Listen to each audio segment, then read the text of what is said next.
Everyone, welcome to commerce spotlight by DRF Adda. मैं हूं आपकी एजुकेटर काजल और स्वागत है आप सबका आज के इस सेशन में। चलिए, तो अगर हम आज के सेशन की बात करें तो जो कि आप स्क्रीन पर देख पा रहे होंगे, one of the most important topic from the unit international business and business environment का सबसे जो आप लिस्ट बनाएंगे अगर इम्पॉर्टेंट टॉपिक्स की, तो one of the few topic जो आपको शुरू में है देखने को मिलते हैं, जहाँ से क्वेश्चन लगभग आप प्रीवियस ईयर देखें तो हर बार क्वेश्चन यहाँ से पूछा ही हुआ है। तो इसलिए उस पॉइंट ऑफ व्यू से देखें तो आपके लिए बहुत इंपॉर्टेंट हो जाता है कि इस यूनिट से, international business and business environment से, इस टॉपिक को आप ज़रूर कवर करके जाए। इजी टू अंडरस्टैंड और इजी टू अटेम्प्ट क्वेश्चंस में से एक है। ज़्यादा इसमें आपको सोचना नहीं पड़ेगा कि क्या है कैसे है, क्योंकि आपकी जो बेसिक नॉलेज है, जो जर्नल नॉलेज है, जो कॉमन सेंस कहते हैं और जो कॉन्सेप्ट कहता है, बस सिंपल है। यहाँ से क्वेश्चन किए भी इजली जा सकते हैं और इस कॉन्सेप्ट को समझा भी इजली जा सकता है। तो इसलिए आज हम इस टॉपिक को कवर करके इस टॉपिक को डन मार्क कर लेंगे। तो ग्लोबलाइजेशन की अगर हम बात करें तो इसके ड्राइवर्स, ग्लोबलाइजेशन और उसके ड्राइवर्स बहुत इंपॉर्टेंट होते हैं। अगर हम ग्लोबलाइजेशन देखें तो बेसिकली ग्लोबलाइजेशन का अगर आप मतलब पूछें कि मैं पूछूं कि ग्लोबलाइजेशन का मेन मतलब क्या है ग्लोबलाइजेशन का, तो जो वर्ड आता है, जो सबसे सिंपल लैंग्वेज में अगर आप बता सकते हो, तो वो है integration of economies around the globe. दुनिया भर में जितनी भी इकोनॉमीज हैं उनके इंटीग्रेशन को ही अगर मैं सम अप कर दूं तो वो ग्लोबलाइजेशन का मतलब बनता है। तो ग्लोबलाइजेशन बेसिकली क्या है? दुनिया भर की इकोनॉमी का इंटीग्रेशन, जहां हम एक ऐसा सिस्टम, एक ऐसा इकोसिस्टम डेवलप करने की बात कर रहे हैं कि हर इकोनॉमी एक दूसरे के ऊपर क्या है, इंटरडिपेंडेंट है। इंटरडिपेंडेंट होने का मतलब है कि अगर मैं इंडियन इकोनॉमी की बात करूं तो इंडियन इकोनॉमी में बहुत सारे फैक्टर्स हैं जो डिपेंडेंट है कि यूएसए की इकोनॉमी में क्या हो रहा है, रशिया की इकोनॉमी में क्या हो रहा है, जापान की, चाइना की, पाकिस्तान की, एक्स कंट्री की, वाई कंट्री की इकोनॉमी में क्या हो रहा है। तो यानी आज के एरा में अगर आप देखें तो जो सिचुएशन है उसमें हर इकोनॉमी जो है वो किसी ना किसी तरीके से डायरेक्टली इनडायरेक्टली किसी न किसी और इकोनॉमी से ज़रूर इन्फ्लुएंस्ड है, ज़रूर उसका इम्पैक्ट उसकी इकोनॉमी पे देखने को मिलता है। तो ये ऐसा क्यों है? बिकॉज ग्लोबलाइजेशन का ज़माना है, हर कोई एक दूसरे के साथ अपनी इकोनॉमी इंटीग्रेट कर रहा है और एक शेयर्ड प्रोडक्शन और कंजप्शन पैटर्न हमें देखने को मिल रहा है। तो हम देखें तो ग्लोबलाइजेशन बेसिकली मैनिफेस्ट करता है कि दुनिया भर का ट्रेड कैसे इंक्रीज किया जा सके, क्योंकि हमें पता है जब तक ट्रेड आप इंक्रीज नहीं करोगे तो कंट्रीज जो कि अंडर डेवलप्ड है, जो डेवलप नहीं हुई हैं, वो डेवलप हो भी नहीं पाएंगे अगर वहाँ ट्रेड नहीं होगा। तो FDI इंक्रीज किया जाए, फॉरेन डायरेक्ट इन्वेस्टमेंट इंक्रीज किया जाए, मार्केट्स को, कैपिटल मार्केट्स को इंटीग्रेट किया जा सके, ताकि क्रॉस बॉर्डर ट्रांजेक्शन, यानी इंडिया से अमेरिका, अमेरिका से चाइना, चाइना से रशिया, रशिया से इंडिया, ये जो क्रॉस बॉर्डर ट्रांजेक्शन है उसको फैसिलिटेट किया जा सके। जैसे जैसे आज के एरा में हम देखें और आने वाले समय में भी ग्लोबलाइजेशन का जो सिग्निफिकेंस है वो धीरे धीरे बढ़ता जा रहा है। क्यों? क्योंकि हमारे लिए, सभी बिजनेसेस के लिए ग्लोबलाइजेशन इंपॉर्टेंट है।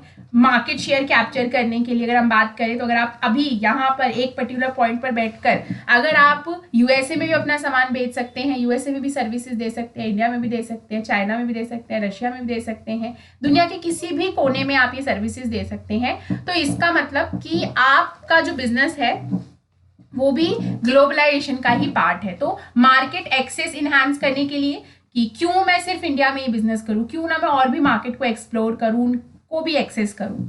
रिसोर्सेज को आउटसोर्स करने के लिए, अगर मान लो मुझे कोई काम करना है, उसके रिसोर्सेज मेरी कंट्री में मेरे पास अवेलेबल नहीं है, लेकिन कोई और कंट्री है जिसके पास अवेलेबल है, तो मैं वहां से सोर्स कर लूंगी, ठीक है। और अपॉर्चुनिटीज, ताकि ग्लोबल लेवल पर हम सेल्स को, ट्रेड को बढ़ा सके, ठीक है। तो ग्लोबलाइजेशन जो है आपको बहुत सारी सिग्निफिकेंट सेविंग जो है आपको बीपीओ केपीओ सर्विसेज के थ्रू देखने को मिलता है। बीपीओ बेसिकली आपने जरूर सुना होगा, that is business process outsourcing, ठीक है। जब आप बिजनेस का कोई एक पोर्शन, बिजनेस के पास करने के लिए बहुत सारा काम है, तो जनरली बिजनेस क्या करती है, जो कस्टमर सर्विस का होता है, कस्टमर सपोर्ट का जो पोर्शन होता है, वो किसी थर्ड पार्टी कंपनी से करा लेती है। तो ये एक तरीके का बीपीओ हुआ, ठीक है। आप अगर दिल्ली में रहते हैं तो नोएडा, गुड़गांव साइड आपको बहुत सारी बीपीओ सेक्टर की कंपनीज देखने को मिल जाएंगी, जहां आप उनका जो नॉन कोर फंक्शन है, यानी हर बिजनेस का एक कोर फंक्शन होता है, एक नॉन कोर फंक्शन होता है। कोर फंक्शंस जो उसके बेसिक ऑपरेशंस है, और नॉन कोर जो उसके सप्लीमेंट्रीज हैं, जो बाय प्रोडक्ट्स हैं। तो नॉन कोर फंक्शंस को वो किसी और से, किसी थर्ड पार्टी से करवा लेती है, तो वो आउटसोर्सिंग हुई।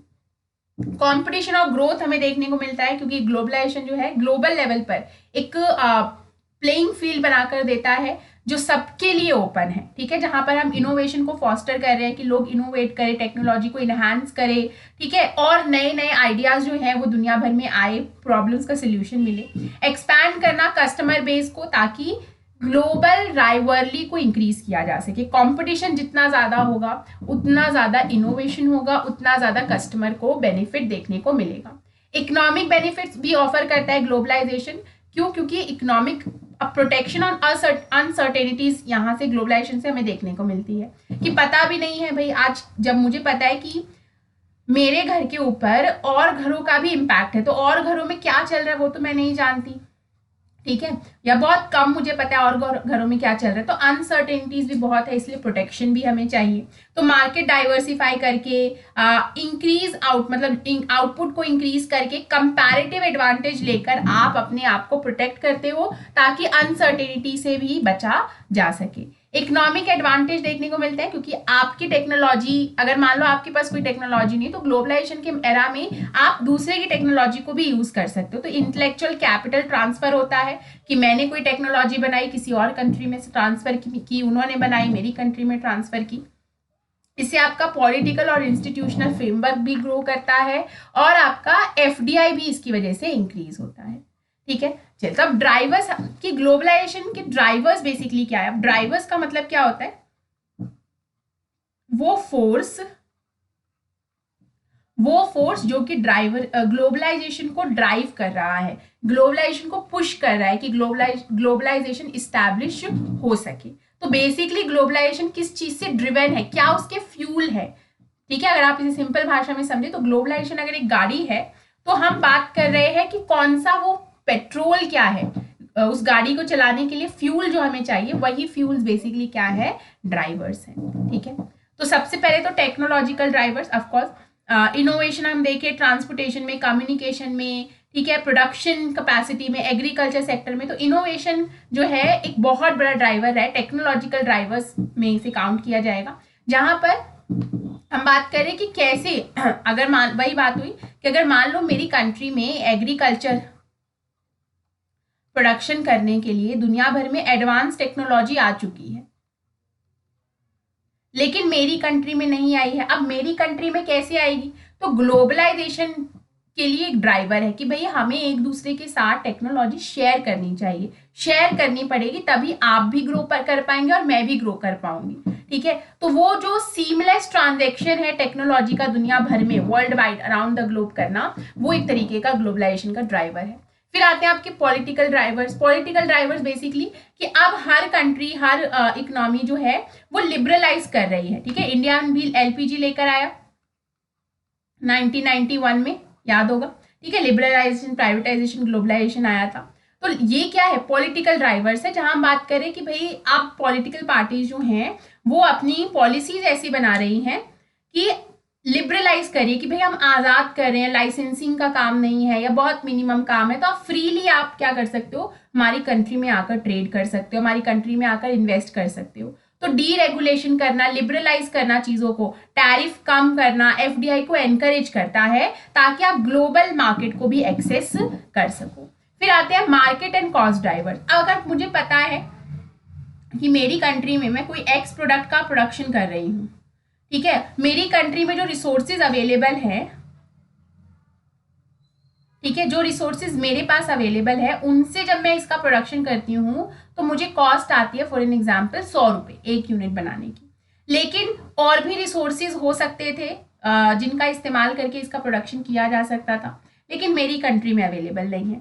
लेकिन किसी और कंट्री में अगर ये रिसोर्सेज अवेलेबल हैं जिनका इस्तेमाल करके मैं सेम प्रोडक्ट 30 रुपये के ऊपर बना सकती हूँ, तो ये भी क्या है? एक ड्राइवर है ग्लोबलाइजेशन का। क्यों? क्योंकि आप एक कॉस्ट एडवांटेज लेना चाहते हैं, आप चाहते हो कि आपकी प्रोडक्शन की कॉस्ट मिनिमम हो, तभी तो आप कम प्राइस के ऊपर अच्छा सामान दे सकोगे, ठीक है। तो बिजनेस और मार्केट एक्सेस कि भाई जब मैं इंडिया में सामान बेच रही हूँ तो एक सैचुरेशन पॉइंट आ जाएगा, टू अ पॉइंट, जब हो गया मैंने इंडिया मार्केट को बहुत केटर कर लिया, अब इसमें ग्रोथ का पोटेंशियल नहीं बचा, तो फिर मुझे जाना चाहिए और मार्केट की तरफ, ठीक है, और यूएसए की मांग, बांग्लादेश, नेपाल, भूटान, पहले लोग आसपास जाते हैं। तो ये क्या दिखा रहा है कि आपको मार्केट एक्सेस करना, कॉस्ट एडवांटेज लेना, उसके लिए आपको ग्लोबलाइजेशन की जरूरत है। तो ये भी क्या है, एक ड्राइवर है। फिर आता है competitive driver. Of course inter firm competition हमें देखने को मिलते हैं, किस बेसिस पर, इनोवेशन के बेसिस पर और एफिशिएंसी के बेसिस पर। हर कंपनी क्या चाहेगी कि जब ग्लोबलाइजेशन कह रहा आ जाएगा कि भाई डोमेस्टिक कंपनीज को फेस करना पड़ेगा फॉरेन कंपटीशन, ठीक है, तो अब वो कंपटीशन फेस करने के लिए वो क्या करेगी, अपने आप को बेटर बनाने के लिए आपको क्या करना पड़ेगा, इनोवेट करना पड़ेगा, नई टेक्नोलॉजी लेकर आनी पड़ेगी और एफिशिएंसी के साथ काम करना पड़ेगा, ताकि आप उनके साथ कंपटीशन सस्टेन कर सके। तो कॉम्पिटिटिव ड्राइवर्स हमें यहाँ देखने को मिलते हैं, जहां पर हर फर्म जो है इनोवेशन के मुद्दे पे, एफिशिएंसी के बेसिस पर कंपटीशन कर रही है, ताकि वो और बेटर जो है सर्व कर सके अपने कस्टमर को। और इसी के कारण एफडीआई भी आपको देखने को मिलता है और एक इंटरकनेक्टेड ग्लोबल मार्केट बनता हुआ दिखाई देता है। तो ये आपके हैं ड्राइवर्स ऑफ ग्लोबलाइजेशन। तो आपको याद रखने हैं, टेक्नोलॉजिकल ड्राइवर्स है, पॉलिटिकल ड्राइवर्स है, मार्केट ड्राइवर्स है, कॉस्ट ड्राइवर्स है, कॉम्पिटिटिव ड्राइवर्स है। और यहाँ से जो क्वेश्चन आपके बनते हैं, आप बहुत इजीली इन क्वेश्चंस को कर पाएंगे। तो मेक श्योर कि अब इस टॉपिक को हमने डिस्कस कर लिया है आपके साथ। कोई भी डाउट हो तो इस टॉपिक से रिलेटेड आप इसी वीडियो के कमेंट बॉक्स में मुझसे पूछ सकते हैं और मैं ज़रूर एक्टिवली उस डाउट को सॉल्व करने की कोशिश करूँगी, ठीक है। अगर आपको लग रहा है कि दिसंबर 2025 का एग्जाम आपके लिए नहीं है, तो जून 2026 का एग्जाम आपको देना चाहिए और उसके लिए JRF अड्डा लॉन्च कर चुका है अपना गोल्ड प्रीमियम पैकेज। जो बेसिक पैकेज आपको अभी तक मिलता था वो तो मिलेगा ही, और साथ के साथ इस बार आपको दिए जाएंगे 10 mock test with mock tracker. ये मॉक ट्रैकर आपके हर परफॉर्मेंस को एनालाइज करेंगे और देखेंगे हर मॉक टेस्ट के साथ आप कैसा परफॉर्म कर रहे हैं, ठीक है, कहाँ गलतियां कर रहे हैं। और इसी पूरी डिस्कशन टेबल आपको दी जाएगी और इसी डिस्कशन टेबल के बेसिस पर आपका जो एजुकेटर होगा वो आपको एक हैंडमेड, टेलर मेड गाइडेंस देगा, जो आपके 1-on-1 काउंसलिंग में आपको मिलेगी। साथ में आपको एग्जाम से पहले एग्जाम के लिए रेडी करने के लिए, मेंटली प्रिपेयर करने के लिए 4 CBT मोड में एग्जाम भी कंडक्ट कराए जाएंगे, वो भी आपकी सिटी में। तो इस पैकेज के साथ वो भी बिल्कुल फ्री ऑफ कॉस्ट आप अटेम्प्ट कर सकते हैं। तो अगर आप पेपर 1 लेना चाहते हैं कॉमर्स के साथ, तो 1250 रुपये पर मंथ के साथ गोल्ड पैकेज अवेलेबल है। अगर आप बेसिक पैकेज लेना चाहते हैं वो भी अवेलेबल है एट 1084 पर मंथ के ऊपर। अगर आप RPSC की तैयारी कर रहे हैं तो उसका एग्जाम भी नज़दीक है। थर्ड पेपर GK, जो राजस्थान GK जिसमें पूछी जाती है, तो 999 में आप नोट्स भी ले सकते हैं। 999 के अंदर आप फुल लेंथ मॉक टेस्ट भी ले सकते हैं। और JRF अड्डा एप्लीकेशन के ऊपर लाइव हैं अभी ऑल इंडिया लेवल के free JRF test. All India level है मतलब आप अपनी रैंकिंग चेक कर सकते हैं कि आप इतने कंपटीशन में आप कहाँ स्टैंड कर रहे हैं। तो अगर अभी तक अटेम्प्ट नहीं किया है तो अभी जाइए और अटेम्प्ट कीजिए।